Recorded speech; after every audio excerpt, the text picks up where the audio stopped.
राधा वल्लभ श्री हरिवंश। राधा वल्लभ श्री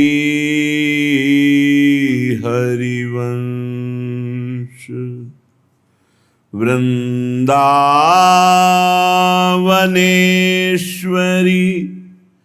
तवैव पदारविंदम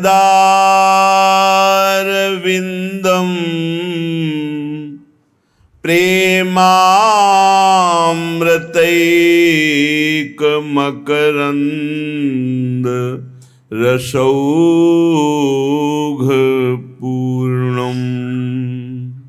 हृद्यर्पितं मधुपते स्मरतापमुग्रं निर्वापयत् परम शीतलमाश्रयामि। परम शीतल माश्रयामि। लाडिली तुम सो कहत ही की बात। मेरी लाडिली श्यामा तुम सो कहत ही की बात। ऐसो मन यह करहु कृपा निधि। ऐसो मन यह करहु कृपा निधि। जस कछु मोहि सुहात। लाडिली तुम सो कहत ही की बात। विष सम सब सुख लगे किशोरी। किशोरी लाडिली विष सम सब सुख लगे किशोरी। बिना चरण जल जात तुम सो कहत ही की बात। हे लाडली जो, आपसे मैं अपने हृदय की बात निवेदन करता हूं। आप कृपा करो, मेरे मन को ऐसा बना दो जैसा मुझे लग रहा है कि अगर ऐसा बन जाए तो हमारी बात बन जाएगी। कैसा? आपके चरण चिंतन को छोड़ करके मन त्रिभुवन के किसी भी विषय पद प्रतिष्ठा में ये ललचाए ना। इतनी कृपा कर दो कि मेरा मन किसी भोग में, किसी पद में, किसी मान प्रतिष्ठा में ललचाए ना। आपके गोरे चरणारविंद का चिंतन, आपके राधा नाम का चिंतन, आपकी ही सेवा, आपकी ही भाव भावना में मेरा मन मगन रहे। स्वामिनी जी, मुझे ऐसा लगता है कि आप इसे क्षण में कर सकती हैं। हम कल्पों साधना करें तो करना कठिन हो सकता है, आप एक क्षण में सुधार कर सकती हो। तो मेरे हृदय की ये विनय प्रार्थना आप सुन लीजिए। नाते कुटुंब मित्र सुत नारी। जननी जनक अरु भ्रात। बिनु पद कंज दुखद सब लागे। ज्यों चकई को रात। लाड़िली तुम सो कहत हिये की बात। एक अहमता और ममता, ये दो हैं जो जीव को दुनिया में बांधे हुए हैं। अहम, मैं करता, मैं भोगता। ममता, शरीर में, शरीर संबंधियों में, रिश्ते नातों में, शरीर संबंधी भोगों में, यही हमारी दुर्गति का कारण है। अगर ये ममता और अहमता श्री जी के चरणों में समर्पित हो जाए तो अभी जीवन मुक्त का आनंद आपके हृदय में स्फुरित हो जाए। अभी ऐसा अपार आनंद जिसमें दुख का लेश नहीं है, वो ब्रह्मा जी के द्वारा रचे हुए किसी भी भोग पदार्थ में किंचन मात्र भी नहीं है। जो आनंद अहमता ममता प्यारी जू प्यारे जू के चरणों में समर्पित करने पर है, वो ब्रह्मा जी के द्वारा रचे हुए त्रिभुवन में कहीं भी नहीं है आनंद। हे प्यारी जू, हमारी अहमता शरीर में हो गई है। मैं स्त्री हूं, मैं पुरुष हूं, मैं गोरा हूं, मैं बुद्धिमान हूं, मैं जवान हूं, मैं धनवान हूं, कुलवान हूं। लाडली और नातों में ममता हो गई। ये मेरे मित्र हैं, ये मेरा पुत्र है, ये मेरा पति है, ये मेरी पत्नी है, ये मेरी माता है, मेरे पिता हैं, ये मेरे भाई हैं, ये रिश्तेदार हैं। ये ममता फैल जाने के कारण आपसे बहुत दूर और विमुख हो चुका हूं। परिवार, रिश्ते, नाते सब सत्य जान पड़ते हैं, पर बिना इनकी ममता को प्रभु के चरणों में समर्पित किए ना शुद्ध ज्ञान होता है, न शुद्ध भक्ति होती है। गोस्वामी तुलसीदास जी भगवान श्री राम जी के मुख की बात कह रहे हैं। श्रीमुख से प्रभु कह रहे हैं, जननी जनक बंधु सुत दारा, तन धन धाम सुहृद परिवारा, सबकी ममता ताग बटोरी, मम पद मन ही बांधी बरी डोरी। सबकी ममता को एकत्रित करके अपने मन को मेरे चरणों में लगा दो, बस यही जीवन की साधना है। भूरी सखी जी कहते हैं, नाते कुटुंब मित्र सुत नारी, जननी जनक अरु भ्रात, बिनु पद कंज सुखद सब लागे, ज्यों चकई को रात। क्या चकई को रात में कभी सुख मिल सकता है? क्यों? क्योंकि मिलन नहीं होता उसका। तो बोले, क्या जननी जनक बंधु सुत दारा भवन सुहृद परिवार, इसमें कभी किसी को सुख मिल सकता है? ये सुखद लग सकता है? नहीं, ये दुख प्रदान करने वाला है। जैसे चकई को रात महान दुख देती है, ऐसे ही भगवद विमुख को कोई भी संसार में सुख नहीं दे सकता। चाहे माता हो, पिता हो, भाई हो, बंधु हो, कोई भी। आपसे हम प्रार्थना करना चाहते हैं कि बिना अध्यात्म के कोई कहीं सुखी नहीं हो सकता। कल एक प्रश्नकर्ता ने प्रश्न किया कि आजकल बहुत प्रेम विवाह हो रहे हैं, तो इसमें जब लड़की और लड़का राजी है तो जीवन भर सुखी ही रहेंगे? नहीं रहेंगे। जब तक वो अध्यात्म को नहीं जानेंगे तो शरीर राग के कारण वो प्रेम विवाह कर रहे हैं वासना पूर्ति के लिए। और जिस दिन उससे अच्छा कोई शरीर रागी मिल गया, तत्काल त्याग कर देगा, चाहे बेटा हो चाहे बेटी हो, लड़का हो चाहे लड़की हो। और ये शरीर प्रतिक्षण नाश को प्राप्त हो रहे हैं। इनकी सुंदरता, इनका बल, इनका भाव प्रतिक्षण पतन की तरफ जा रहा है। जो तत्व से प्रेम करता है उसका प्रेम बढ़ता जाता है, जो शरीर से प्रेम करता है उसका प्रेम क्षीण होता जाता है। किसी को भी देखो, देखते देखते वैराग्य हो जाएगा। क्यों? वो प्रतिक्षण नाशवान है और प्रभु प्रतिक्षण वर्धमान रूप है। इसलिए जिनको अध्यात्म का ज्ञान नहीं हो, चाहे प्रेम विवाह करें, चाहे धर्मपूर्वक विवाह करें, चाहे जैसे जीवन जीना चाहें, कभी शांति नहीं प्राप्त हो सकती। सब गुण मिल गए, धर्मयुक्त गोत्र के विपरीत भाव भी मिल गए, सब भाव मिल गए, सुंदर भाव मिल गया, लेकिन अध्यात्म का ज्ञान नहीं तो काम क्रोध लोभ मोह मद मत्सर ये विकार दुर्गति कर देंगे, कोई प्रेम शाश्वत की प्राप्ति नहीं करा देंगे।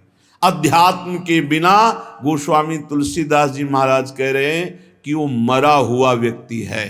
जिन हरि भगति हृदय नहीं आनी, जीवित सब समान तेई प्राणी। जिंदा व मुर्दा टहल रहा है, ना उसमें देवी संपदा है, ना भगवत भाव है। कैसे कैसे तुम्हें खेल बताएं, संसार में रहते हो देख रहे हो क्या क्या खेल हो रहे हैं। बिना भगवान के मार्ग का अनुसरण किए कभी भी कोई कहीं भी सुखी नहीं हो सकता, शांत नहीं हो सकता, चाहे जो दुनिया के नाटक कर लो। हे किशोरी जू, बिनु पद कंज, आपके श्री चरणारविंद के बिना ये दुखद सब लागे। जिनको ये भावना है कि सुखद सब लागे, तो देख लो पूरे जीवन को देख लो, सब कुछ है लेकिन शांति नहीं, विश्राम नहीं, संतोष नहीं, अभय नहीं, निश्चिंतता नहीं, निर्विकारिता नहीं। क्या प्राप्त हुआ, क्या मिला जीवन में? तो हे किशोरी, तुम बिनु और ना नेह काहू सो, नहीं द्रग देखो जात। भरी भरी नैनन नीर बहावो, भरी भरी नैनन नीर बहावो। सोचत दिवस बितात लाडली, तुम सो कहत हृदय की बात। प्यारी जो, सब संबंधों से मेरा मन हटा दो, अपने चरणारविंद में, अपने नाम में, अपने रूप में, अपनी लीला में, अपनी सेवा में मेरे तन मन को अवसर दीजिए। क्यों रात दिन नाम जप करे, रात दिन आपकी सेवा में रहे। ये माया अवसर ही नहीं देने देती, हर समय बाहर भटकाती रहती, कोई व्यक्ति, कोई वस्तु, कोई स्थान, इसी का चिंतन होता रहता है। कभी ऐसी कृपा करो मेरी स्वामिनी कि और किसी को देखने की इच्छा ना हो और मन किसी को सोचे ना, बस सोच सोच करके रात दिन आपके लिए ही आंसू बहाए। कब मिलेंगी मेरी श्यामा जू, कब मिलेंगे मेरे प्यारे जू। इतनी करहु कृपा अलबेली, तन मन अति अकुलात। भोरी भाग अभाग लाडली, एक तिहारे हाथ। भोरी भाग अभाग लाडली, एक तिहारे हाथ। लाडली तुम सो कहत हृदय की बात। प्यारी जू, आपको अलवेली सरकार कहा जाता है। अलवेली अपार मस्त, कहीं किंचित मात्र कभी गुस्सा न करना, हर समय प्रसन्न रहना। स्वामिनी जू, मेरा तन मेरा मन व्याकुल हो गया इस संसार से। यहां सब छली कपटी धोखेबाज, कहीं सच्चा प्यार नहीं, कहीं सच्ची दोस्ती नहीं, कहीं सत्य नहीं दिखाई दे रहा, सब छल कपट का व्यवहार। आपके पास सामने वाले के लिए कुछ है तो वो मित्र है, और सामने वाला जिस दिन देख लेगा कि उसके योग्य आपके पास कुछ नहीं रहा, तो आपको देखकर भी पहचानेगा नहीं। अभी आपके पास है इसलिए सब हाथ मिला रहे हैं, चाहे वो शरीर हो या शरीर संबंधी भोग सामग्री हो या गुण हो, गुणमानी संसार। और जिस दिन तुम्हारे पास वो नहीं रहेगी, उस समय हरि के सिवा कोई तुम्हारा दोस्त नहीं है। और हरि से दोस्ती कर लो, जीवन सार्थक हो जाएगा, आनंदमय हो जाएगा। हरि कृपा करेंगे तब प्रियाजू के नाम रूप में प्रेम होता है। हरि के हृदय का प्रेम धन ही प्रियाजू है। हे कृपामयी अलबेली सरकार, मेरा अब भाग्य और अभाग्य आपके हाथ में है। आप चाहो तो भाग्यवान बना दो और आप कृपा न करोगे तो अभागी तो हैं ही। हे लाडली, बस एक ही कृपा चाहते हैं, कहीं किसी से मन हमारा संबंध न रखे, एकमात्र आपके संबंध में डूब जाए। वो आपका नाम का संबंध, रूप का संबंध, धाम का संबंध, लीला का संबंध। अन्य संबंध ही दुर्गति कराने वाला है, अन्य संबंध ही जन्म मरण के चक्र में फंसाने वाला है। श्रीपाद प्रबोधानंद जी महाराज प्रियाजू के निज महल की अपार निष्ठा वाले महापुरुष हैं, धाम निष्ठ। वो कह रहे हैं कैसा है धाम? बोले उच्चा वचा विगणित ब्रह्मांडावली मंडिताम त्रिगुणाम प्रकृतिम तीर्थवा जड़ दुखा नृतात्मिकाम अपारावार विस्तार में कमानंद सागरम स्वप्रकाशम महास्वच्छम ज्योति रूपम परम पदम। अनेक प्रकार के अगणित ब्रह्मांड समूह युक्त ये जड़ दुखमय त्रिभुवन, ये दुखमय यहां से लेकर ब्रह्मलोक तक वर्णन है बड़े बड़े सुखों का। लेकिन आप ब्रह्म स्तंभ पर्यंतम सर्वम मायामयम जगत, जो मायामय है वो बनावटी है, सत्य नहीं है। तो सत्य सच्चिदानंद सुख कहीं भी नहीं है। यहां तिनके से लेकर ब्रह्मलोक तक ये जादू का तमाशा है, माया ने रचा है। आ ब्रह्म स्तंभ पर्यंतम सर्वम मायामयम जगत सत्यम सत्यम पुनः सत्यम हरेर नामयु केवलम।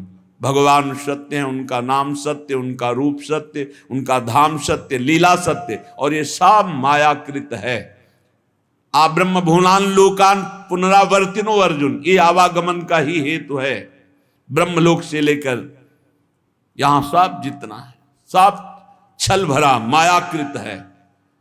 पता नहीं कैसे विश्वास करके मन भ्रमण कर रहा है इस माया में। नहीं, भाग पड़ना चाहिए। जहां कपट है, छल है, पाए जान जगत में सब जन कपटी कुटिल कलयुगी टंचु। इह पर लोग सकल सुख पावत मेरी सो भैया कृष्ण गुण संचु। श्री हरि के सिवा किसी से भी अपनापन करना अपने को धोखे में डालना है, अपने को फंसा देना है। कह रहे अगणित ब्रह्मांडों की जो रचना हुई वो दुखद और सुखद मायाकृत है। इस त्रिगुणात्मिका माया को जो पार कर जाता है, पारावार विहीन विस्तृत आनंद का सागर, प्रकाश ही प्रकाश, महास्वच्छ ज्योतिष स्वरूप उत्कृष्ट स्थान, उसे ब्रह्म पद कहते हैं, उसे परम पद कहते हैं। उस परम पद ब्रह्म पद से भी श्रेष्ठ चैतन्य मात्रम निर्भासम निस्तरंगम निराकुलम निरस्ता ज्ञान तत्कार्यम परम ब्रह्मेति अद्विदुः। जो चैतन्य सत्ता है, जो तरंगहीन गंभीर शांत समुद्र है, जहां ज्ञान का लेश भी नहीं है, उस परब्रह्म को जो जान जाते हैं वो परब्रह्म स्वरूप हो जाते हैं। इसके आगे जो है तदंतः परमाश्चर्यम ज्योतिरैसम विचिंतय चर्वणीयम महानंदम साद्राब्धिमति निर्मलम। अर्थात स्थूल से सूक्ष्म श्रेष्ठ, सूक्ष्म से कारण श्रेष्ठ, कारण से तुरी श्रेष्ठ, तुरी से ब्रह्म श्रेष्ठ, और ब्रह्म से भी, ब्रह्म पद से भी परम आनंद वैकुंठ में है। तदनंतः परमाश्चर्यम ज्योतिरैसम विचिंतय चर्वणीय महानंद सांद्राब्धिमति निर्मलम।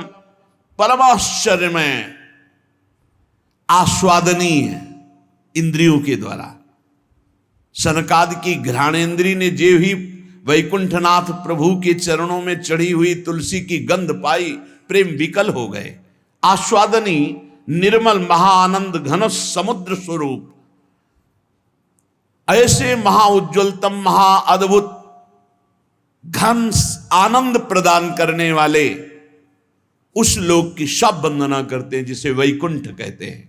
उससे भी श्रेष्ठ तदनंतरे ततोप्यात्य आश्चर्यम ज्योतिरनुस्मर कार्ष्ण्यम महास्वक्षतम पारावार विवर्जितम। द्वारिकाधीश चतुर्भुज भगवान द्वारिकाधीश जो कार्ष्ण्यम, जो कार्ष्णी हैं, कृष्ण हैं, महादीप्ति महातेजों में महास्वक्षतम परमानंद का विस्तार भगवान द्वारिकाधीश, वैकुंठाधिपति से भी श्रेष्ठ महिमा द्वारिकापुरी की, द्वारिकाधीश की।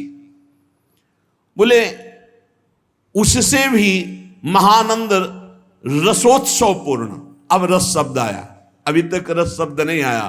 ततो दूरांतरे ज्योति सर्वाश्चर्योच्चतावधि सर्वोज्ज्वलाति समूहोज्ज्वलम सर्वोत्तमोत्तमम। सबसे उत्तमों में भी उत्तम, महाउत्तम, माथुर मंडल से भी श्रेष्ठ ब्रज मंडल, ब्रज 84 कोष, जहां रस की धारा बहती है। ये रस धारा अन्यत्र ऐश्वर्य वैभव भगवत्ता माधुर्य रस मिला हुआ, लेकिन यहां रस की धारा बहती है।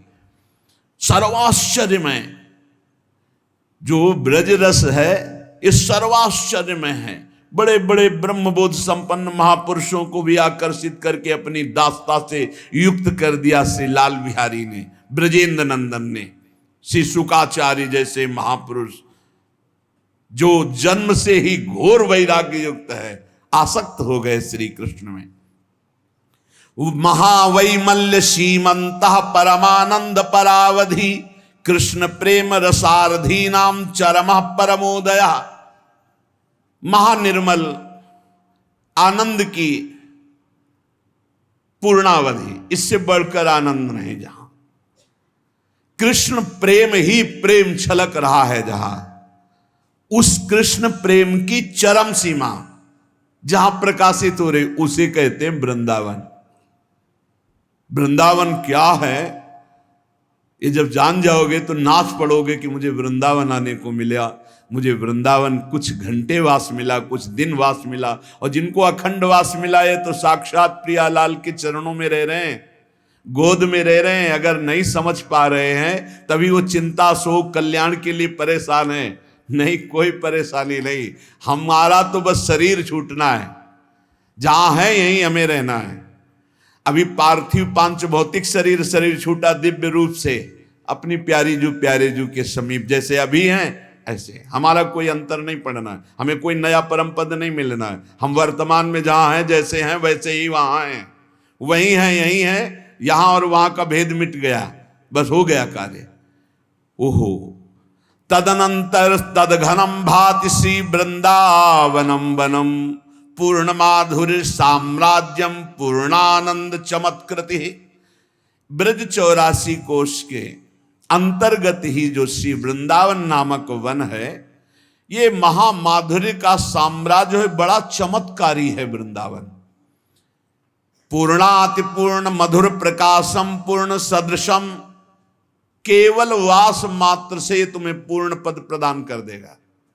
सब साधन बन जाएगा आपका अपने आप।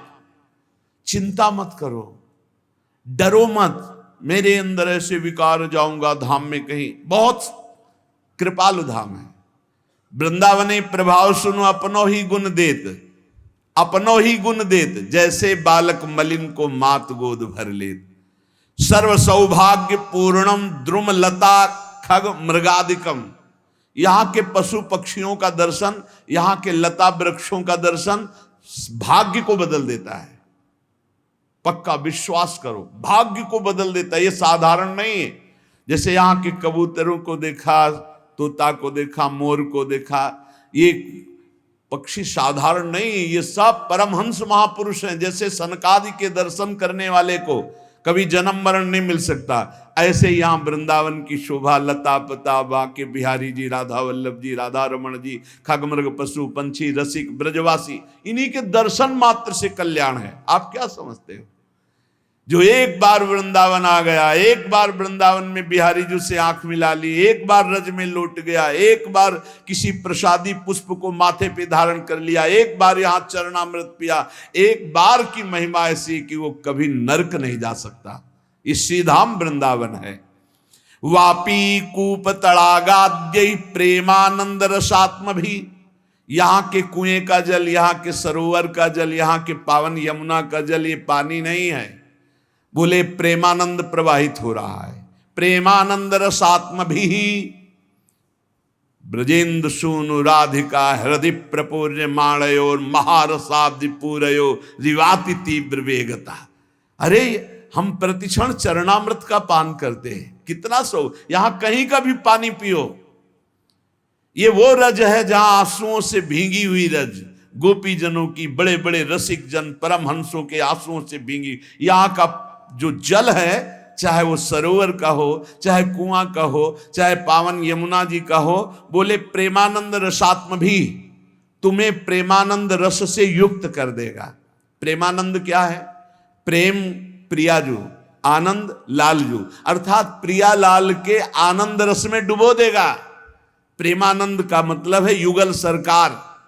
प्रेम लाडली जू, आनंद लालजू, प्रेमानंद अर्थात लाडली लाल। रसात्म भी उनके रस में डुबो देगा। जो यहाँ के कुआं का जल पीता है, यहाँ आचमन करता है कुंडों के जल का, यमुना जी का अवगाहन करता है, ये परम अमृत है। बाहरी बातें मत देखो, ये माया दिखा करके अश्रद्धा पैदा करवा, अरे यहाँ तो पास से ही ऐसा ऐसा, और देखो कैसा कुंड का हरा हरा जल हो रहा है। अरे चुपचाप आचमन करो, अवगाहन करो, स्नान करो, फिर देखो आपका ऐसा अनुभव होता है। बड़े सिद्ध कुंड हैं ये, बड़े सिद्ध सरोवर हैं ये, बड़ी सिद्ध पावन भूमि, प्रेम भूमि है। श्रीपाद प्रबोधानंद जी महाराज कह रहे, दिव्य कांचन चिद्रत्न स्थली भिरति भास्वरम ज्योतिर्मयी लता वृक्षैर नित्योद्यत पुष्प पल्लवई। ये सब चिदानंदमयी भूमि है, ये चिदानंदमयी लताएं हैं। सच्ची कहते हैं। एक बार राष्ट्रमंडल में जो वट वृक्ष है, जब लगा कि अब वृंदावन से जाना ही पड़ेगा, कोई व्यवस्था नहीं, किसी भी तरह का कोई परिचय नहीं, बड़ी अव्यवस्था। आप क्या समझते हो? वृंदावन बास कठिन मोरी माई, कोई सहज समझते हो? आप लोगों को सहज इसलिए मिल गया कि प्रियाजू की कृपा हो गई है, इसलिए अपने लोगों को कैसे कैसे। तो हमें नहीं पता था कि वट वृक्ष में सेवक जी का वास है। गले से लगा के रोए और प्रार्थना की, मुझे वृंदावन वास दे दो। सब विधान बन गया, सब विधान स्वामिनी जी ने बना दिया। अगर यहाँ की एक लता आप पर कृपा कर दे तो साक्षात निकुंजाधिपति युगल सरकार का दर्शन करा दे, विश्वास करना। ये बड़े अभागी जन हैं जो वृंदावन की लताओं पे कुल्हाड़ चलाते हैं। पता नहीं क्या करेंगे वो, ऐसे महल बनाकर जिनमें लताओं को काटा गया, फिर कौन सा भजन करेंगे? भजन नहीं करेंगे, पाप करेंगे। उनमें रह के भजन नहीं होता, भजन ऐसे नहीं होता है। यहाँ की लताओं का, यहाँ की ब्रजरज का, ब्रजवासियों का जब सम्मान करोगे तो जो ब्रजराज हैं वो आप पर कृपा करेंगे और महारानी जी के चरणों का प्रेम दे देंगे। जब आप यहाँ ऐसा अपराध करोगे तो लता काटना, जिसके 1000 पत्ते हो चुके हैं, हमने महापुरुषों से सुना है, उस वृक्ष को कदापि भी किसी भी तरह ना तो स्थानांतरित किया जा सकता है कि यहाँ से उखाड़ के वहाँ लगा दिया गया, और ना काटा जा सकता है। जिसके 1000 पत्ते नहीं हुए हैं उसको स्थानांतरित किया जा सकता है, वो सकुशल दूसरी जगह लग सकता है। बकाया श्री जी की सेवा के निमित्त जैसे झूलन लीला है या सैया रचना है या कुंज निर्माण है, उसके लिए जो हम टहनियाँ लेते हैं लताओं से, वो आज्ञा लेकर लेते हैं कि हम श्री जी की सेवा के लिए आपसे कुछ पत्ते, कुछ टहनियाँ ले रहे हैं। वो खिले हुए इसीलिए खड़े हैं श्री जी की सेवा के लिए, वो प्रफुल्लित होते हैं, आशीष देते हैं, ले जाओ हमारी स्वामिनी की सेवा में लगाओ। लेकिन यदि आप ऐसे निर्दयता पूर्वक जैसे संसार में सेटिंग कटिंग की जाती है वृक्षों की, यहाँ मत करना। यहाँ वो झूम झूम रहे हैं ना, उसी में छुपकर प्रियालाल बातें करते खेलते हैं। ये प्रियालाल की क्रीड़ा भूमि है। लता भवन सुख शीतल छां, श्री हरिवंश रहत नित जहां, तहां न वैभव आन की। जहां चार लताएं वहां जरूर हमारे प्रियालाल बैठते हैं, जरूर प्रियालाल खेलते हैं। हम कह रहे हैं कि यदि आपके पास 100 गज जगह खरीदने का पैसा है तो 50 गज में आज अपने लिए व्यवस्था कर लो। छोटे छोटे पौधे होते हैं, हर श्रृंगार का पौधा है, जैसे तमाल का है, छोटी छोटी लताएं लगा दो, वहीं भावना करो तो प्रियालाल वहीं आ जाएंगे खेलने के लिए। अब आते ही सबसे पहले जेसीबी लगवा कर बड़ा वृक्ष उखाड़ दिया। हम माना कि करोड़ों रुपए कमा लोगे, लेकिन वो करोड़ों रुपए तुम्हारी अशांति का कारण, तुम्हारे नाश का कारण बनेंगे। देखना, तुमने ऐसी चतुराई से उखाड़ा है कि तुम्हें कोई दोष न दे सके। रातों रात जेसीबी लगा के कुआं बना दिया और वृक्ष गिरा, ठीक, दूसरी रात पूरा गायब हो गया। ऐसे रोग हो जाएंगे, ऐसी परेशानी आ जाएंगी जीवन भर। आप क्या समझते हो, यदि चित्त भगवान में ना लगा हो तो ऐसे ऐसे कर्मों का दंड मिलता है कि मृत्यु मांगना सुखद लगता है। और अगर चित्त प्रभु में लगा है तो बात बन गई। लताओं का अपमान करने वाला, ब्रजवासियों का अपमान करने वाला, ब्रजरज का अपमान करने वाला कभी ब्रजराज में चित्त लगा सकता है? असंभव। यहां ब्रजवासियों ने गाली दी है तो ऐसे सर झुकाकर बड़े बड़े सामर्थ्यशाली महापुरुष पंडित रामकृष्ण बाबा के एक डंडा मारा, खोपड़ी फूट गई, लेकिन उन्होंने कुछ नहीं कहा, क्योंकि ब्रजवासी जन है, भगवत पार्षद है, कोई प्रारब्ध भोग है उसका बिना। और ऐसे सामर्थ्यशाली ठाकुर जी को डांट दे, ऐसे सामर्थ्यशाली महात्मा। बोले ये दिव्य वृक्षावली, बहुत सुख मिलता है। आपको कैसे बताए, जो वृक्षों का आलिंगन है ना, ये स्वप्न में दुलार करते हैं आकर के। ये दिव्य महापुरुष हैं, ये कोई साधारण वृक्ष नहीं। वृंदावन के वृक्ष को मरम न जाने कोई, यहाँ डाल डाल और पात पात पे से राधा राधा हो। ये निरंतर भगवत यश, जब हवा चलती पत्ते खरकते हैं तो ये प्रियाजू का नाम जपते हैं, ये प्रियाजू के नाम का कीर्तन करते हैं। ये सिद्ध करोड़ों कल्प तरु इनकी समानता नहीं कर सकते। वृंदावन की लता सम कोटि कल्प तरुनाई, रज की तुल बैकुंठ नहीं और लोक की हिमाई। इसलिए यदि आपको कहीं सौभाग्य से वृंदावन वास का संयोग बन रहा है तो लता मत काटना। भले आप एक छोटी सी कुटिया बना के अपने परिवार का गुजारा कर लो, लता जी कृपा करेंगी तो निकुंज में आपको पहुंचा देंगे। आते ही लता का छेदन भेदन कटवा के फेंक दिया। अरे बड़ी दुर्दशा, बड़ी दुर्दशा। लताएं लताएं ही लताएं वृंदावन में थी बीच। अभी हम मात्र 26 वर्ष पहले की बात कहते हैं। जिसको देखो पहला काम लता। इतना सुंदर बट वृक्ष था जो 50 वर्ष 100 वर्ष में तैयार हुआ हो, उखाड़ के फेंक दिया, नष्ट कर। इतना सुंदर पीपल वृक्ष, इतना सुंदर वृक्ष, वृक्षावली है, उखाड़ उखाड़ के सब। खूब रुपया चबा लोगे, अमृत तो मिल जाएगा तुम्हें रुपया चबाने से। केवल दिमागी सिस्टम है इसमें। अरे जिससे तुम्हें सत गति प्राप्त होनी, उसका तो तुम छेदन भेदन कर रहे हो, नाश कर। करोड़ों ब्राह्मणों की हत्या का उसको अपराध लगता है जो वृंदावन की लता का छेदन करता है, काटता है। ये सब दिव्य ज्योतिर्मय महापुरुष हैं जो वृंदावन में खगमृग पशु पंछी लता बने हैं आकर। असंख्य फलवद वृक्षैरानंद घन मूर्ति भी खेलत खगकूलैर मत्तै कृत कोलाहलोत्सवम।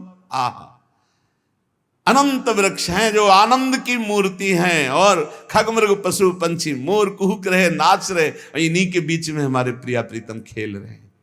ये हमारे नौ किशोर हंस मंडली, मयूर मंडली, सुख सारिका मंडली, कपोत मंडली सब घेरे हुए कोलाहल कर रहे हैं। बीच में जय हो युगल सरकार चल रहे, आसपास झूम झूम करके फूली हुई लताएं। ये हमारे वृंदावन की शोभा, यह दिव्य वृंदावन का स्वरूप। बड़ा दुखद समय आता चला जा रहा है, रज ढकती जा रही है, लताएं हटती जा रही है, खगमृग पशु पंछी अंतर ध्यान होते चले जा रहे हैं। अब जब देखो जहां देखो वही बिल्डिंगें, खंड के खंड बिल्डिंगें। कैसे हमारा भाव बने, कैसे हमें सुख मिले? जब हम लताओं को देखते हैं, खगमृग पशु पंछियों को देखते हैं तो हमारा निकुंज भाव बनता है। ये फ्लैटों में, बड़े बड़े महलों में निकुंज भाव थोड़ी बनता है। लता भवन सुख शीतल छां, श्री हरिवंश रहत नित जहां, तहां न वैभव आन की। इतस्ततो मदांधाली माला मधुर झंकृतम, ऐसे माला की तरह भंवरे गुंजार करते हुए प्रियालाल को घेरे हुए, क्योंकि श्रीअंग से सौरभ आ रही सुंदर सुंदर सुगंधित मालाएं, तो झुंड का झुंड मालो श्याम वर्ण की माला युगल सरकार को पहनाई गई। ऐसे घेरे हुए भौरे गुंजार कर रहे। इतस्ततो मदांधाली, पराग पान करके मद से उन्मत्त हुए, प्रेम मद से भौरे गुंजार कर रहे। प्रतिपल्लो पुष्पोरुधार सेंदी मरंदकम, बोले एक एक पल्लों से रस बूंदे टपक रहे, प्रियालाल पधारेंगे। एक एक पुष्प से मधुधारा टपक रही है। वायु के साथ पराग, रंग बिरंगा पराग उड़ रहा है। जैसे आंधी चलती तो धूल भरी, ऐसे वृंदावन में पराग की धूल, प्रिया प्रीतम आनंदित हो रहे हैं। प्रोत्सर्पद भी प्रतिदिशम पराग पटलैर्युतम, दसों दिशाओं में पराग उड़ रहा है। कुंज पुंजैर महाश्चर्यम रस पुंजैरिवाद्भुतम, महाश्चर्यमयी कुंज निकुंजे ऐसे झूम झूम कर पृथ्वी का स्पर्श कर रहे। प्रियालाल पधार रहे, मानो प्रणाम कर रही हैं। स्थलीषु यूथसो मत्त मयूर कृत तांडवम, झुंड के झुंड मोर कुहकते हैं, प्रियालाल आ रहे हैं और तांडवम वो नृत्य कर रहे हैं। रसाल मुकुलोन मत्त कोकिलोद गीत पंचमम, लताओं में बैठी हुई छुपी हुई कोकिला पंचम स्वर से गान कर रही, प्रियालाल पधार रहे हैं। प्रफुल्ल दिव्य कल्हार कमलोत्पल जात भी, प्रियालाल पधार रहे हैं, इसलिए कलियां भी तत्काल खिल जाती है। कल्हार कमल उत्पल विभिन्न जाति के पुष्प तत्काल कलियां पुष्प के रूप में खिल रही, प्रियालाल पधार रहे। हंस सारस चक्रवाह कारंडो कुलाकुलई, हंस मंडली, सारस मंडली, चकवा, कारंडो, ये पक्षी मंडली की मंडली आकर के आसपास घेर लेते हैं प्रिया प्रीतम को। सरित सरोभी सुस्वच्छ परमानंदामृतांबुधे, प्रियालाल पधारे। हार कुंड बिल्कुल स्वच्छ जल निर्मल के हमें आकर जल केली करे। रत्नबद्धर तटैर दिव्य मणि सोपान सो भी, ऐसी शोभा हो रही है, दिव्य मणियों से चारों तरफ सरोवर बंधे हुए हैं।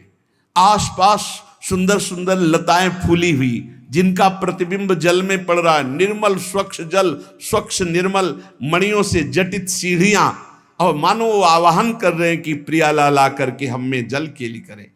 कालिंद्या च महानंद रस पीयूष धाराया, कलिंद नंदनी यमुना जी ऐसा लगता है महानंद की रस अमृत धारा प्रवाहित कर रही। एकदम श्री कृष्ण के श्री अंग की कांति जैसी वैसी ही यमुना जी की अंग कांति।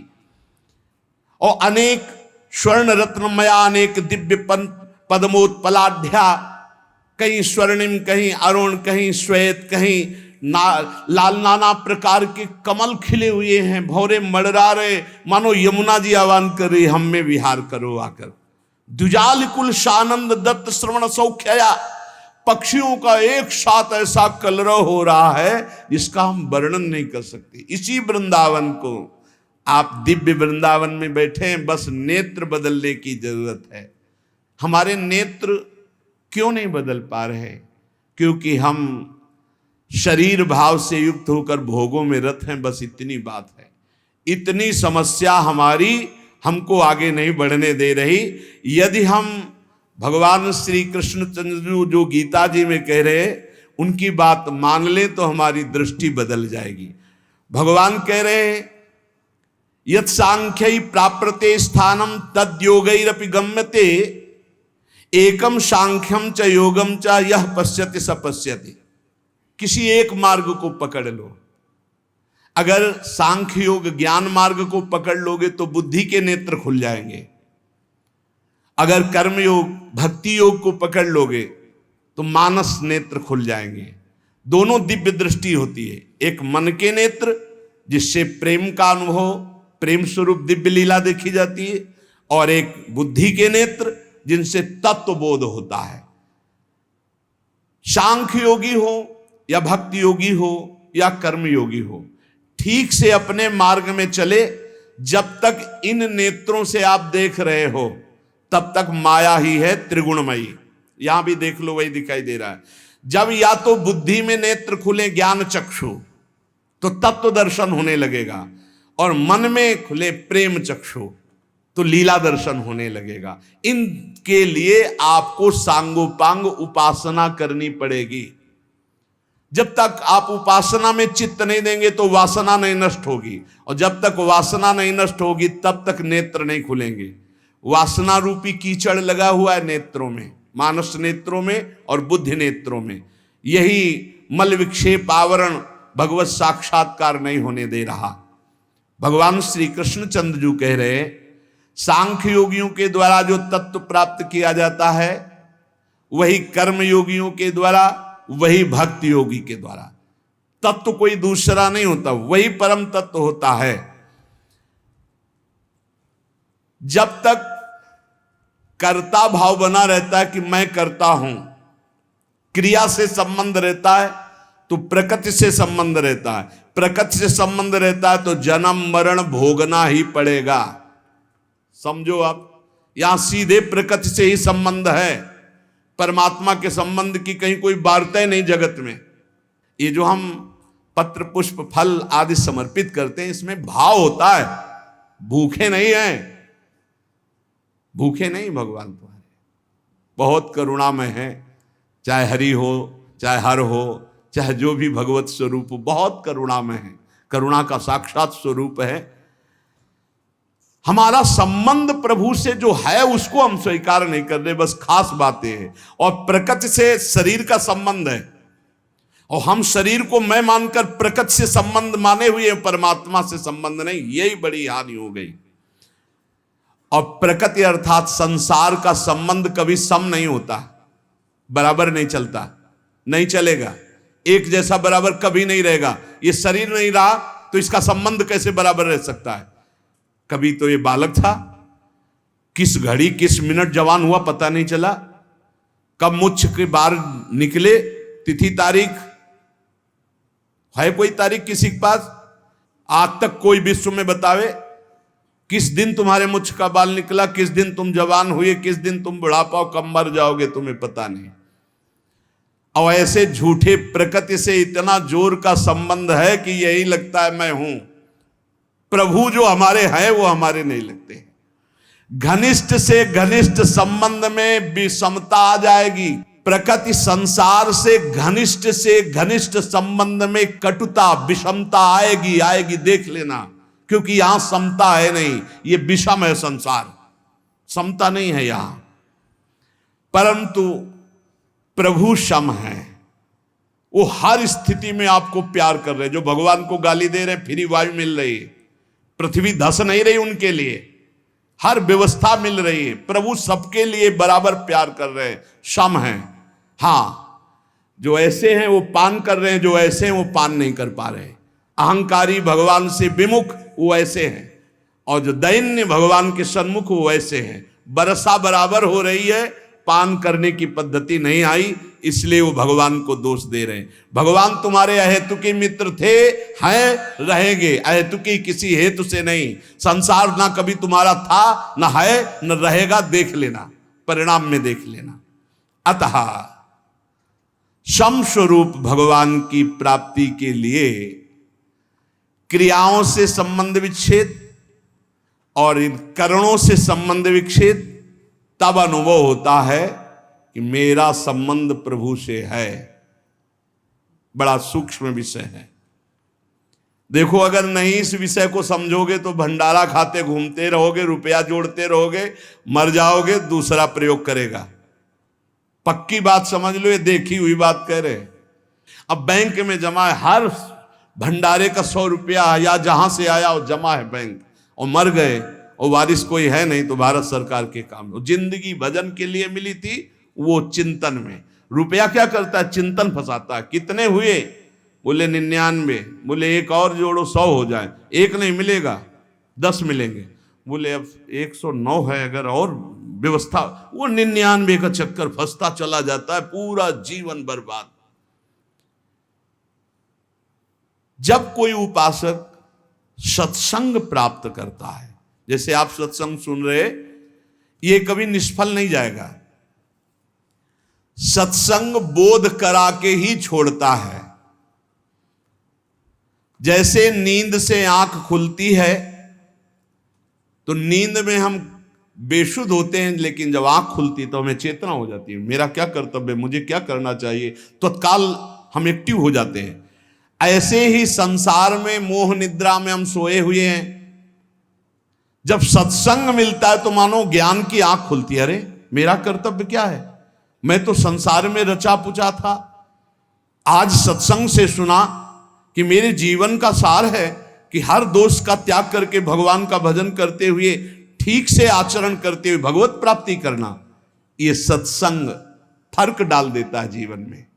चाहे जैसा नीच आचरण वाला हो, अगर वो सत्संग रोज सुनने लगे तो फर्क पड़ जाएगा। पर यह ध्यान देना, सत्संग शास्त्र सम्मत को ही कहते हैं। आजकल मनमानी जैसा आया वैसा नहीं। तस्मात् शास्त्रम प्रमाणम ते कार्या कार्यो व्यवस्थितौ। कार्य और अकार्य की व्यवस्था शास्त्र प्रमाणित होनी चाहिए, मनमानी नहीं होनी चाहिए। मनमानी को सत्संग नहीं कहते, सत्संग कहते हैं सत शास्त्रों से युक्त, सत महापुरुषों के वाक्यों से मिलान खाए आपके वाक्य, उसे सत्संग कहते हैं। उस सत्संग से निश्चित फर्क पड़ जाएगा, चाहे जितना कोई नीच प्रवृत्ति वाला हो, रोज सत्संग सुने, एक दिन वो परम पवित्र हो जाएगा। विचार करें, जिनके साथ हमने ममता जोड़ी है वो हमारे पहले क्या थे? जैसे माता पिता, भाई बंधु मित्र या शरीर, ये पहले थे क्या? जैसे किसी का 20 वर्ष का शरीर, किसी का 50 वर्ष का, तो आप इसके पहले ना शरीर था आपका ये, और ना शरीर संबंधी थे आपके। पक्का नहीं जानते हैं आप, ना वो आपको जानते हैं। जिनको आप जानते हैं वो शरीर पहले आपके नहीं थे, और आपका भी शरीर नहीं था पहले। बाद में जब शरीर छूटेगा तो आपका कौन परिचय का आपके साथ जाएगा? ये भूल जाओ। जो लोग वादा करते हैं कि एक जन्म नहीं 7 जन्म तक हमारा तुम्हारा साथ नहीं छूट, और ब्रह्मा को भी फेल करते, काल को भी अधीन किए हुए बोलते हैं, बोले 7 जन्म नहीं, जन्म जन्म तक हम आपके साथ ही रहेंगे। अरे मिनट का तो भरोसा नहीं, जन्म का भरोसा। अरे इन बकवास की बातों में मत फंसो, कोई किसी का साथी नहीं है। एक साथ प्राण त्यागो तो भी अलग अलग गति होगी। ऐसा नहीं कि एक साथ मरे तो विमान आएगा एक साथ बैठाल के कि बहुत समर्पित चित्त हैं, इनके लिए कमरा अलग दे दो, हर व्यवस्था इनकी कर दो। ऐसा नहीं है भाई। हाँ, दोनों एक साथ भगवत प्राप्त हो गए तो हम बातें मान सकते हैं कि दोनों प्रियालाल के समीप पहुंच जाओगे, पर उस समय दो नहीं होगे। उस समय मैं और तू नहीं होगा, केवल प्रभु ही प्रभु। उस समय ये नहीं होगा कि हमारा फ्रेंड है, ये सब इसी लोक की स्मृति है, ये स्मृति नहीं रहती। तो जो पहले हमारे नहीं थे, बाद में हमारे नहीं रहेंगे, तो ये बीच में हमारे कितने दिन हैं? ये विचार सत्संग से आता है। पता नहीं बिना कि सुने बाल्यावस्था में इसी विचार ने हमको बाबा जी बनाया।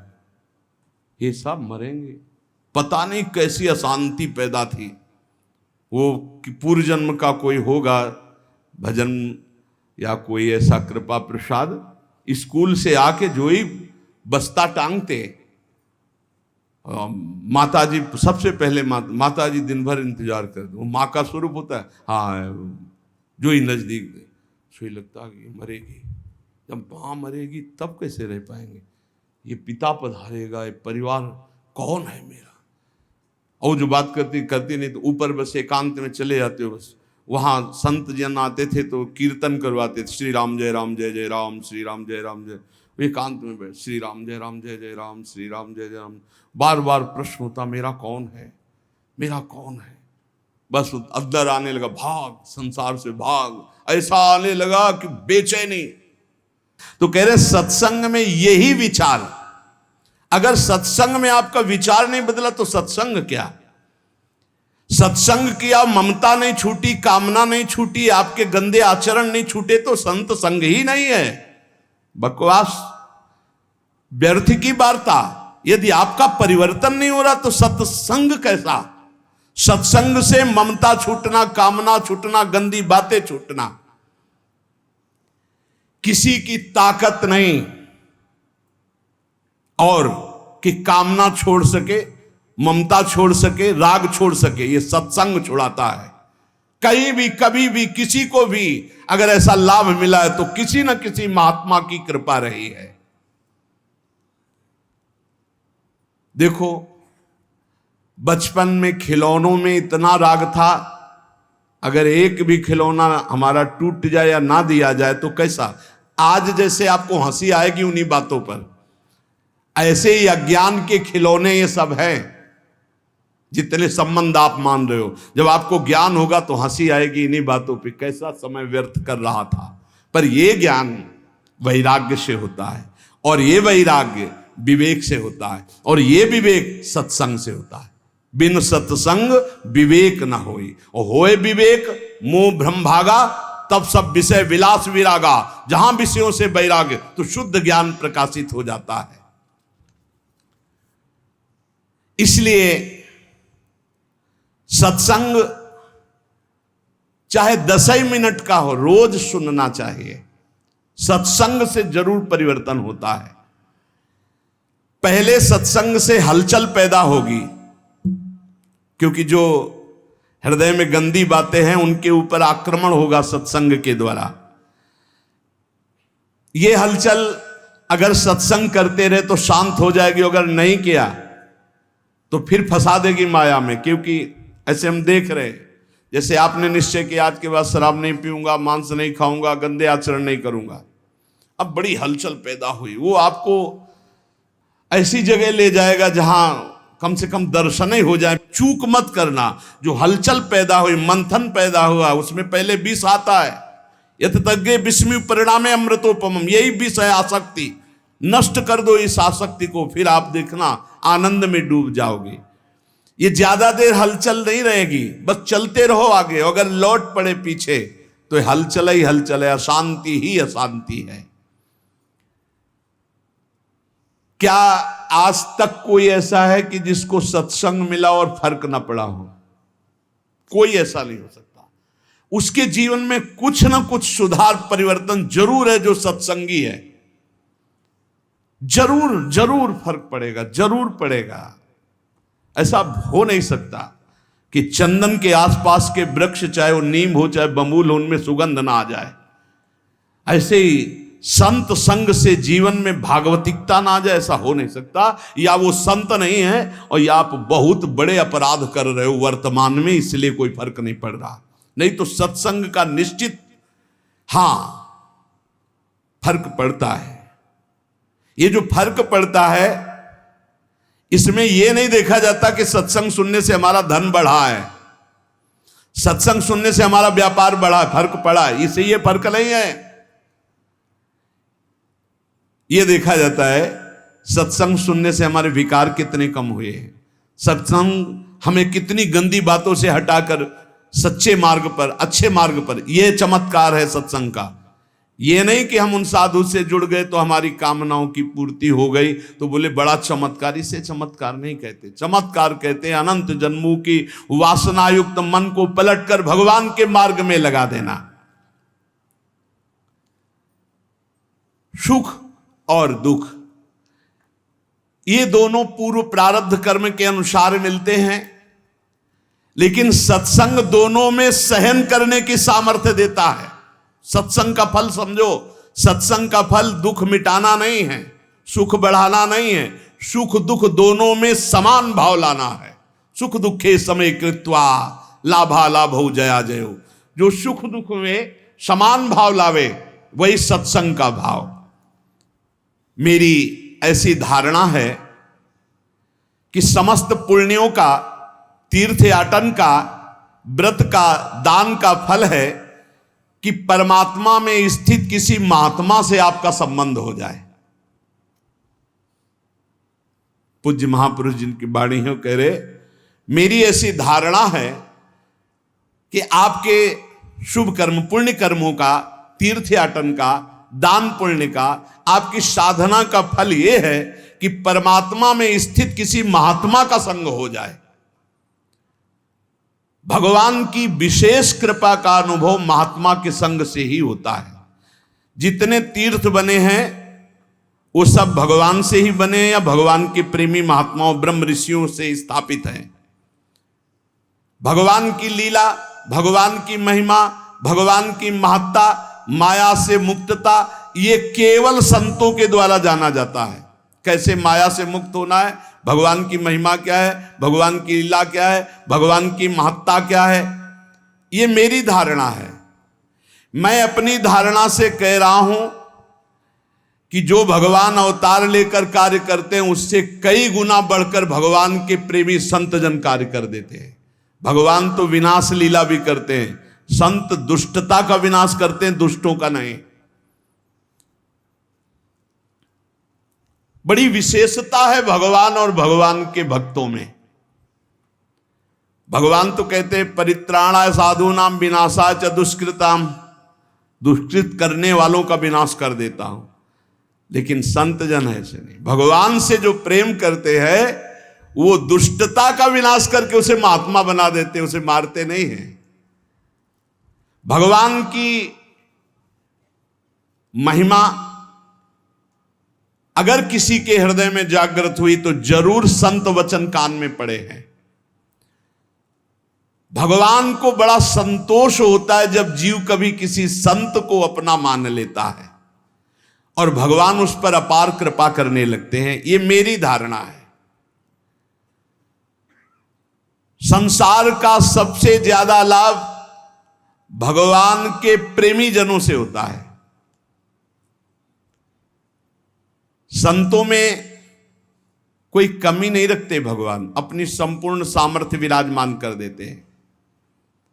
संतों में विशेषता आती है, वो श्री भगवान से आती है। संतों की खुद विशेषता नहीं होती, वो श्री भगवान की होती है। इसलिए संत जनों से जगत का बड़ा मंगल होता आया है। भगवान की कृपा से ही संतों का यश होता है और संतों के यश से जगत का मंगल होता है। परंतु वो संत नहीं होते जिनके हृदय में भाव होता है कि मेरे द्वारा जगत मंगल होता है, मेरा नाम हो रहा है, मैं ऐसा करता हूं, मैं ऐसा कर सकता हूं। वो अज्ञानी है, संत नहीं है। जिसमें होता है सब प्रभु की कृपा। ये अंदर की बात है। ये बड़े आदरणीय महापुरुष होते हैं जिनके हृदय में कहीं किंचन मात्र अहम नहीं होता। वो बड़ी से बड़ी महिमा को भी अपने प्रभु की देखते हैं, कहीं अपना अस्तित्व नहीं। यही महात्मा की पहचान है, यही महात्मा की महिमा है। उसकी यही विशेषता है, बड़ा विलक्षण है। आप खुद अनुभव कीजिएगा, जब आपको सच्चे महात्मा का संग मिलेगा तो उनकी बात हथौड़े की तरह चोट करेगी आपके हृदय में और आपका परिवर्तन कर देगी, पक्का पक्का। वाणी का असर उसी का होता है जो सत्य परमात्मा में चित्त जोड़े होता है। आप लोग प्रत्यक्ष अनुभव करना, महात्मा के वचनों का प्रभाव आपका परिवर्तन करके ही रहेगा। लाखों की तादाद में सुधरते हुए देखा गया उस सत्संग से जो स्वयं संत है, जो स्वयं अपना चित्त भगवान में रखे हुए है। देखो, एक चर्चा होती है, उद्देश्य उसका, कहने को हम कुछ भी कह सकते हैं, आंतरिक उद्देश्य को सर्वज्ञ भगवान पहचानते हैं। अगर आंतरिक उद्देश्य है भगवान की चर्चा और सबका मंगल, केवल यही उद्देश्य है, निश्चित परिवर्तन होगा। वो आंतरिक उद्देश्य है अर्थ प्राप्ति, भोग प्राप्ति, मान प्राप्ति, भगवत प्राप्ति की कहीं कोई आंतरिक बात, उसका प्रभाव नहीं पड़ेगा। थोड़ी देर मनोरंजन भले हो, प्रभाव नहीं पड़ सकता। भगवान में जिन्होंने चित्त जोड़ दिया, ऐसे संतों की अपार महिमा, अनंत असीम प्रभाव। मेरी वाणी में सामर्थ्य क्या मैं कह सकूं। आज तक संसार में जितनी अच्छाई है, भलाई है, उसमें किसी न किसी महात्मा का उसके जीवन में हाथ है। आज तक किसी का इस संसार से कल्याण हुआ है, उद्धार हुआ है, किसी न किसी महात्मा की शरण में वो गया है। तब ऐसा कोई नहीं है जो महात्मा की शरण में ना हुआ हो और उसका कल्याण हो गया हो, उसमें दैवी संपदा आ गई हो, उसका उद्धार हो गया हो। बड़े भाग्यशाली हैं जिन पर महात्माओं का अपनापन है। महात्माओं से अपनापन पुण्यात्मा, लेकिन जिनका महात्माओं ने अपनापन स्वीकार कर लिया, ये अपने हैं ऐसा जिनके चिंतन में आने लगा, बड़े भाग्यशाली हैं। भगवान जब विशेष कृपा करते हैं तब महात्माओं के हृदय में प्रियता पैदा कर देते हैं सामने वाले के प्रति। नहीं तो निरपेक्ष महात्माओं के हृदय में कैसे आ सकता है कि ये अपना है। अपना और पराया तो मायाकृत शब्द है, लेकिन ये अपना भगवत कृपा से आता है। जब द्रवे दीन दयालु राघव तो साधु संगति पाई, और वो साधु संगति ये अपने हैं, ऐसा भाव आ जाना। संसार नाश की तरफ ले जा रहा है, संसार में महात्मा कल्याण की तरफ ले जा रहे हैं, बड़ा अंतर है। संसार प्रतिपल नाश की तरफ ले जा रहा है, महात्मा प्रतिपल कल्याण की तरफ। ये भगवान एक नंबर कृपा करिए हैं। जिनके ऊपर एक नंबर की कृपा है वो कल्याण की तरफ बढ़ रहे हैं। दुनिया मात्र अगर महात्मा का संग मिल जाए तो सबका कल्याण हो जाए। राम सिंधु घन सज्जन धीरा, चंदन तरु हरि संत समीरा। भगवान आनंद समुद्र है, तो उस आनंद समुद्र की वर्षा करने वाले महात्मा जन हैं। हर शास्त्र से, अपनी तपस्या से, भजन से उस आनंद के शब्दों को घसीटा और बरसा दिया सत्संग के द्वारा। भगवान चंदन का वृक्ष है तो संत वायु हैं, उस सुगंध को फैलाने वाले हैं। जितना लाभ संतों से होता है उतना और किसी से नहीं होता। मतलब समुद्र भी उतना लाभ सबको नहीं दे सकता जितना वर्षा से होता है, क्योंकि समुद्र के पास जाना पड़ेगा, वर्षा तो फैलकर सब जगह होती है। ऐसे संत चलते फिरते तीर्थ है।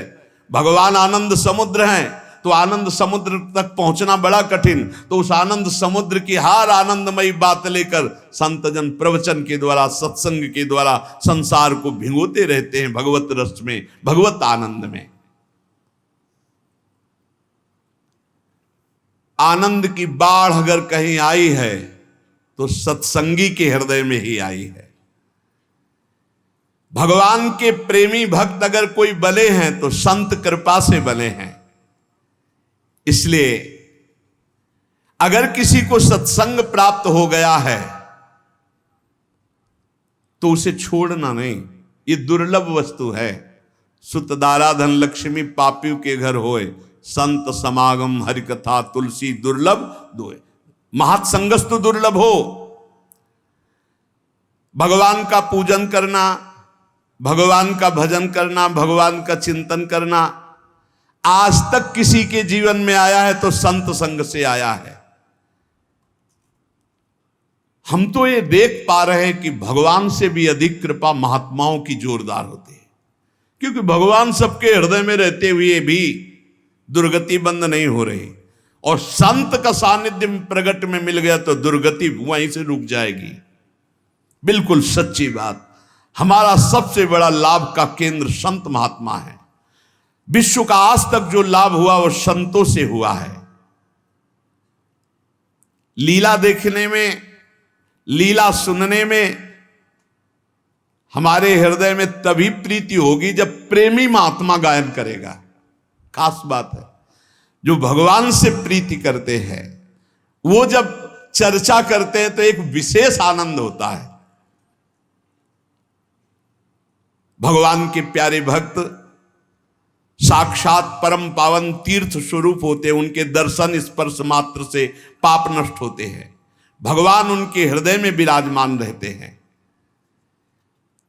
बड़े बड़े तीर्थों का स्नान करना, वहां जाकर संयम नियम पूर्वक जैसी महिमा है वैसा निर्वाह करना, तब कहीं आगे चलकर फल मिलता है। लेकिन सत्संग का तो तत्काल फल मिलता है,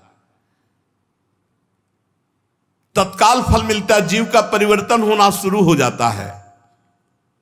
इसलिए मोरे मन प्रभु अस विश्वासा, राम ते अधिक राम कर दासा। भगवान से अधिक भगवान के दास की महिमा है, निश्चित विश्वास कीजिए। भगवान के दास की महिमा ऐसी है कि उसको भगवान चाहे बाद में मिले, लेकिन भगवान के दास का दासत्व जो ले लिया उसको पहले भगवान मिलते हैं। ये खास बात है, दास दासोहम में खास बात है। भगवान के दास का आश्रय ले लिया तो उसको भगवान बाद में दुलार करेंगे, पहले दास के दास का दुलार करेंगे। जैसे बिजली का कनेक्शन ना हो, सही कनेक्शन ना हो, तो बिजली आ भी रही बोर्ड में, आपका स्विच भी सही है, तार भी लगा हुआ है, बल्ब भी सही है, ऑन ऑफ भी कर रहे हो, लेकिन नहीं जलेगा वो। ऐसे ही अगर संत से सही कनेक्शन आपका नहीं है, फिर आप ये शब्द बोल सकते हैं कि मेरा परिवर्तन नहीं हुआ। बल्ब भी सही है, तार भी सही है, स्विच भी सही है, बोर्ड में बिजली भी आ रही है, बस थोड़ा और अंदर डालने की जरूरत थी तार, जिससे कनेक्शन हो जाता। कनेक्शन नहीं हुआ तो ऑन करते रहिए, वो जलेगा नहीं। तब आपको लगेगा कि बिजली नहीं है, नहीं, बिजली है, उसमें आपके कनेक्शन की कमी है। यदि मन वचन कर्म से किसी भगवत प्रेमी महात्मा का आश्रय ले लिया जाए तो भगवान की शुद्ध शरणागति बहुत जल्दी प्रकाशित हो जाए। हम तो इतना कहते हैं कि जिनको संत संग मिल गया, भगवान ने सब कुछ दे दिया, अब उनको भगवान को देने के लिए अब कुछ नहीं बचा। सच्चे संतों का संग मिल गया, सब मिल गया। संकेत मात्र मैं कह रहा हूं आपको कि अगर आपको संतों का संग मिल गया है तो आप प्राणपन से निर्वाह कीजिए, इससे बड़ा कोई लाभ नहीं। संत समागम सम न लाभ कछुआन, भगवान शंकर कह रहे हैं, उमा संत समागम सम न लाभ कछुआन। कुछ लोग समझते हैं कि संतों को भोजन दे दिया, वस्त्र दे दिया, या अमुक अमुक पदार्थ दे दिए तो हम संत सेवी हैं। धोखे में मत रहना। ये आपके अंदर अहंकार बोल रहा है कि मैंने ये दिया, मैंने वो दिया, मैंने वो खवाया, मैंने पियाया, बढ़िया बढ़िया चीज दे दी तो संत प्रसन्न हो जाएंगे। वो संत ही नहीं है जो भगवान किसी और किसी को बढ़िया माने। इन चीजों का महत्व तो नहीं रहता। जैसे भगवान कहते पत्रम पुष्पम फलम तो यम ये में भक्ता प्रेक्षति, कोई पत्र पुष्प जल कुछ फल दे दे, मैं बड़े भाव से खा लेता हूं, तो भूखे थोड़ी है, भाव की बात कह रहे हैं। संत पेटू नहीं होते, जैसा संत चट्टू नहीं होते, संत भोगी नहीं होते, संत विषयी नहीं होते। जो रसेंद्री जनेन्द्री पर विजय प्राप्त किए हुए, जो त्रिभुवन की राज्य लक्ष्मी का त्यागी है, वही तो भगवत प्रेमी है। भला आपकी इन बाहरी सेवाओं का क्या महत्व।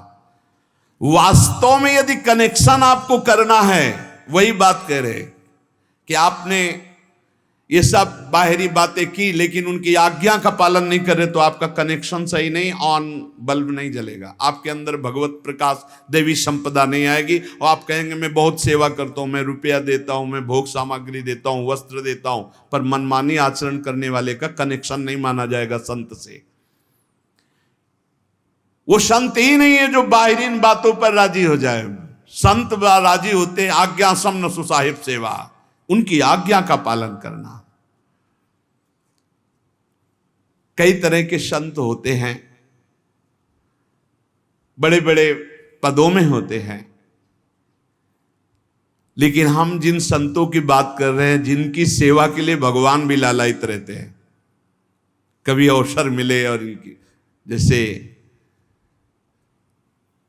त्रिलोचन जी के यहां अंतर्यामी नौकर बनकर शिखंडिया नामधारी एकनाथ जी के यहां सेवा में, जो भगवत प्रेमी महात्मा, भगवान भी ललचाते हैं थोड़ी सेवा करने का, स्वयं जगन्नाथ जी जैसे माधवदास बाबा की लंगोटी धो रहे। ये जो कि इससे बड़ा कोई लाभ नहीं कि हमें संत अपना लिए, वो हमारे हैं, वो हमारे जीवन की बागडोर स्वीकार कर लिया, अब मुझे क्या परवाह। ये उन संतों की बात कर रहे जिनकी सेवा के लिए भगवान भी लालायित रहते हैं। वो निष्काम संत होते हैं जिनके भीतर प्रभु के सिवा कोई महत्व नहीं। एक शब्द समझ लीजिए, संत की पहचान, जिनमें प्रभु के सिवा कोई महत्व नहीं, कोई कामना नहीं, प्रभु के सिवा कोई महत्व नहीं। भला जिन संतों ने साधनावस्था में भोग सामग्री का त्याग कर दिया और सिद्धावस्था में कैसे उसे प्राप्त कर सकते हैं? अंदर से उसे कैसे स्वीकार कर सकते हैं? बाहर से भीड़ लगी रहे भोगों की तो क्या उनमें फर्क पड़ता है? पूरा संसार तो है, क्या फर्क पड़ता है? जिन संतों ने साधनावस्था में अपनी कामना की धज्जियां उड़ा दी, वो जब सिद्धावस्था में आते हैं तो उनकी कोई कामना रह जाती है क्या? भगवान उनके ऋणी रहते हैं। इतना भजन, इतना चिंतन, इतना दासत्व, इतना समर्पण कि भगवान उनके ऋणी रहते हैं। भगवान चाहते हैं कि कुछ इच्छा करें और मैं पूर्ण कर दूं, लेकिन उनके अंदर निष्कामता है, इसलिए भगवान भी ताकते रहते हैं पर कभी अवसर नहीं देते वो भगवान को भी। अगर ऐसे संत कभी आपको आज्ञा कर दें कि आप बैठे रहो, जाओ वहां बैठ जाओ, बैठे रहो दिन भर, तो आप ये समझ लो बैठने मात्र से भगवत प्राप्ति हो जाएगी। संतों की आज्ञा पर ध्यान, ये बहुत कठिन बात है, ये बहुत कठिन बात है और सब सरल है। संत की आज्ञा किसी को मिल जाए, जैसे सत्संग हो रहा है, सार्वजनिक है, आज्ञा उपदेश, उसमें फिर कोई बुद्धि नहीं लगानी चाहिए। सुनो, अब वो पर्सनल तुम्हें आज्ञा उपदेश हो रहा, अब उसमें कोई भी शास्त्रीय बात भी लगाने की जरूरत नहीं, जैसा कह रहे वैसा। बिनहि विचार करी शुभ जानी, यहां विचार करने की जरूरत नहीं है।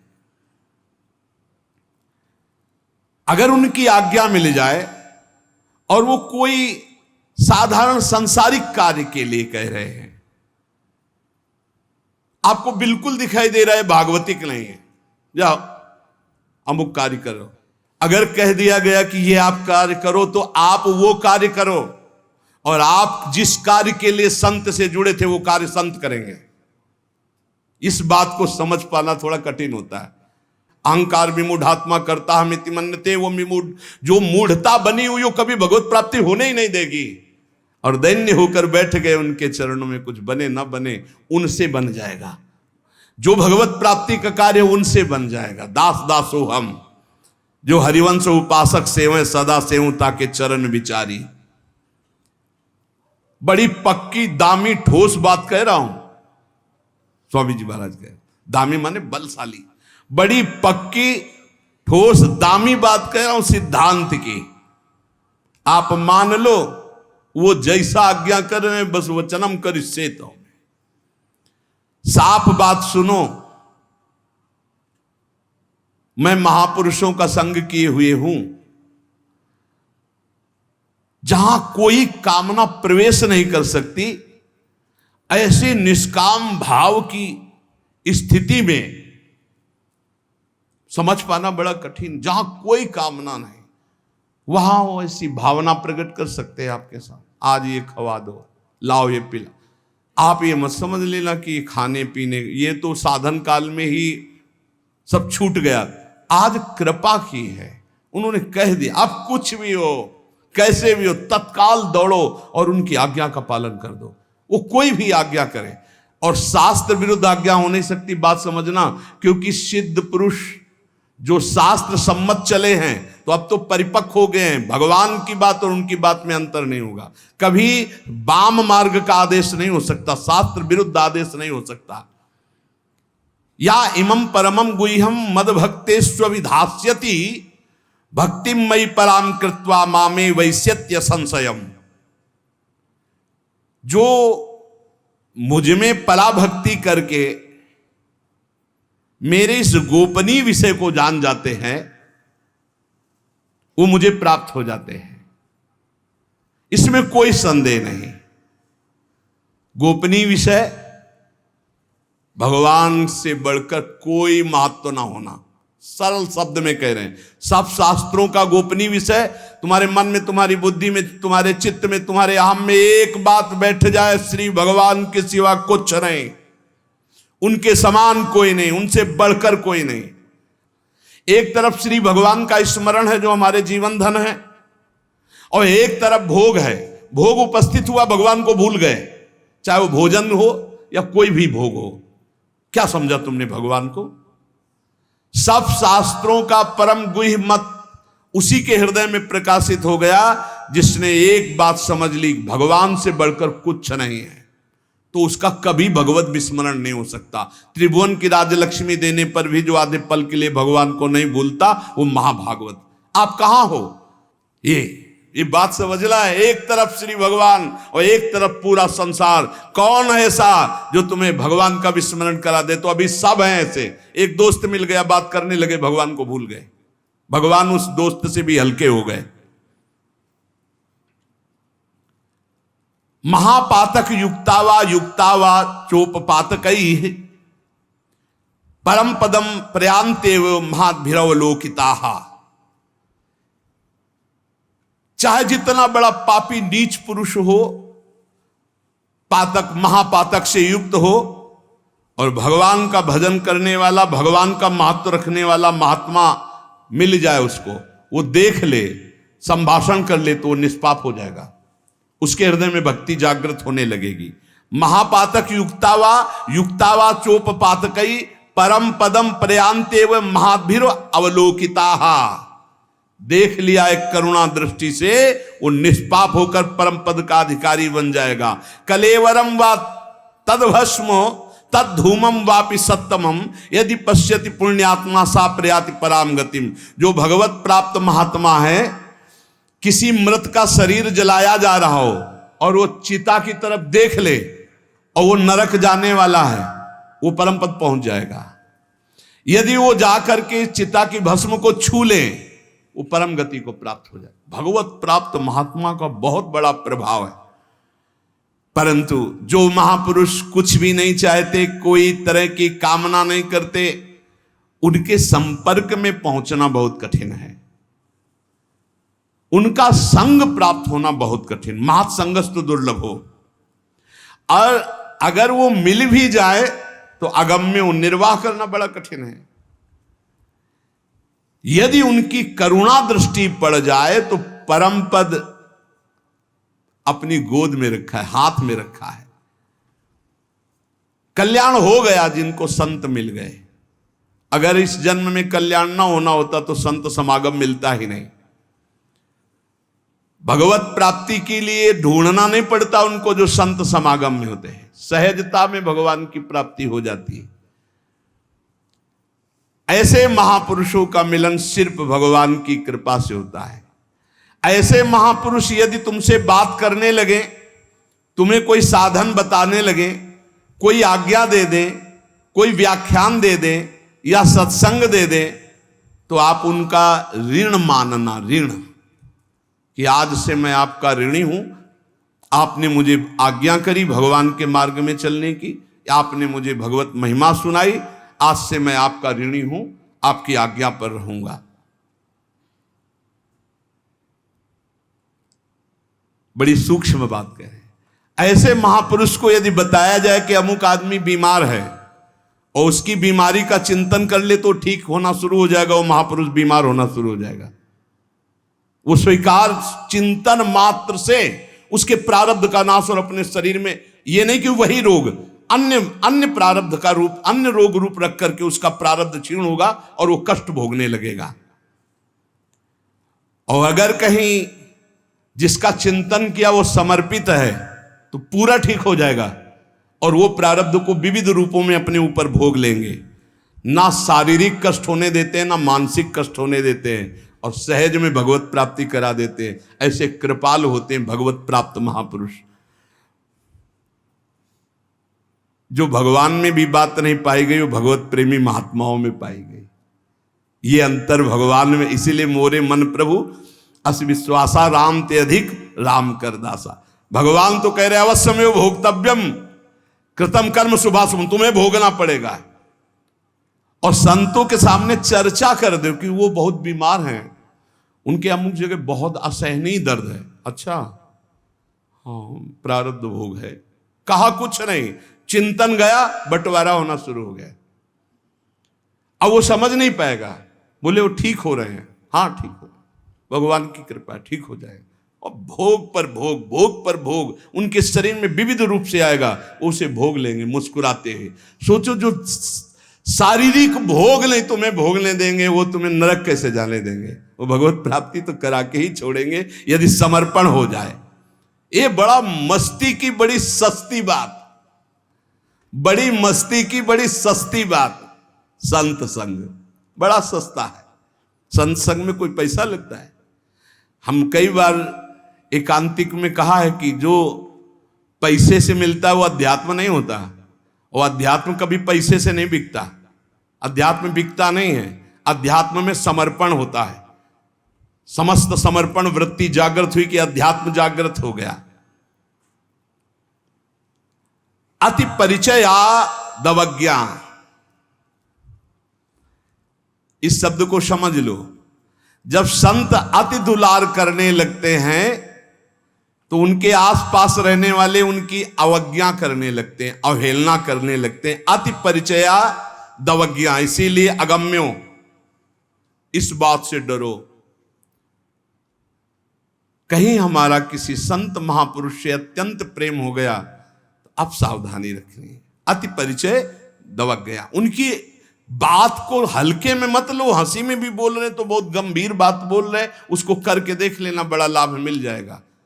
वो विनोद में भी बोल रहे तो बहुत बड़ी बात बोल रहे हैं, उसको अवहेलना मत करना। अनंत जन्मों के संस्कारों को विध्वंस कर रहे हैं तो उनसे खिलवाड़ मत समझ लेना। ज्यादा परिचय जब संतों से हो जाता है तो लाभ नहीं ले पाते अज्ञानी लोग, अवहेलना कर देते हैं।